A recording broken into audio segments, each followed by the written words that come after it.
उदयपुर में बुधवार को गोवर्धन पूजा का पर्व मनाया जा रहा है।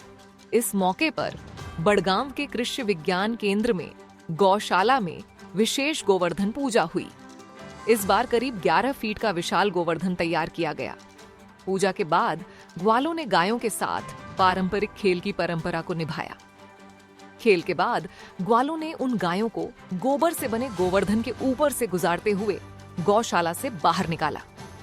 कृषि विज्ञान केंद्र में पिछले 40 साल से इस परंपरा का निर्वहन किया जाता है। शहर में दीपावली के दूसरे दिन बाड़ों में गायों को सजाया गया। इसके बाद घरों के बाहर गोवर्धन पूजा की रस्में गई।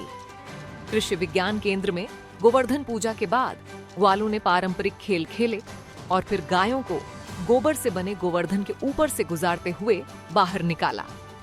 इस परंपरा के तहत करीब 150 से ज्यादा गायों को गोवर्धन भगवान के ऊपर से निकाला गया, जिसमें महिलाओं ने भी पूरी श्रद्धा से भाग लिया। कृषि विज्ञान केंद्र के निदेशक प्रफुल्ल भटनागर ने बताया कि भगवान कृष्ण की गोवर्धन रूप में पूजा करना हमारे सांस्कृतिक धरोहर का हिस्सा है। इसे संरक्षित रखना भी हम सबका कर्तव्य है। इस आयोजन में हर साल बड़ी संख्या में लोग गोवंश के प्रति अपनी आस्था व्यक्त करते हैं। विद्या भवन कृषि विज्ञान केंद्र की ओर से प्रति वर्ष ये गोवर्धन पूजा का आयोजन होता है।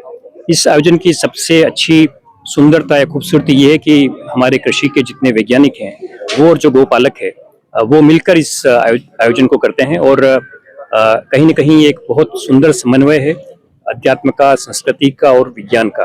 और इसी कारण से ये संदेश यहाँ पर एक उभरता संदेश पूरे देश के लिए कि और पूरी दुनिया के लिए कि हमारी जैव विविधता को बचा के रखना कितना जरूरी है। गोवर्धन पर्वत की पूजा का अर्थ है कि हम पर्वतों को बचाएं, पहाड़ों को बचाएं और विज्ञान और संस्कृति और अध्यात्म के समन्वय से हमारे देश की जो जैव विविधता है, हमारे देश की जो पहाड़ों की संस्कृति है, हमारे यहाँ जो नदियों तालाबों की संस्कृति और पशुधन की रक्षा की संस्कृति है, उसको हम उस संस्कृति की रक्षा करें और पहाड़ों को बचाते हुए, पेड़ों को बचाते हुए अध्यात्म और विज्ञान के समन्वय से इस पूरी धरा को सुंदर को अच्छा बनाएं।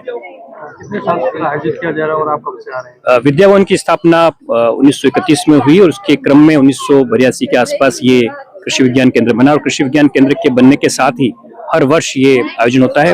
विगत 35 वर्षों से तो मैं भी इस आयोजन में निरंतर रूप से सम्मिलित हो रहा हूँ। क्या महत्व रहता है सर आपका गोवर्धन पूजा का महत्व जो मैंने आपसे अभी आपके सामने रेखांकित किया कि एक तो ये पूरे समाज का एक कार्यक्रम है कि हम अपनी संस्कृति को याद करें, भगवान श्री कृष्ण को याद करें और उसके साथ याद करते करते आज के मौजूदा दौर में जिस तरह से प्रकृति का ह्रास हुआ है, जिस तरह से पहाड़ों को नुकसान हुआ है, तो वो हम उसकी तरफ हमारा ध्यान जाए और गोवर्धन पूजा के निमित्त एक संदेश पूरी दुनिया को जाए कि हमें अपने पहाड़ों को, हमारी संस्कृति को और हमारे पेड़ों को बचाना है।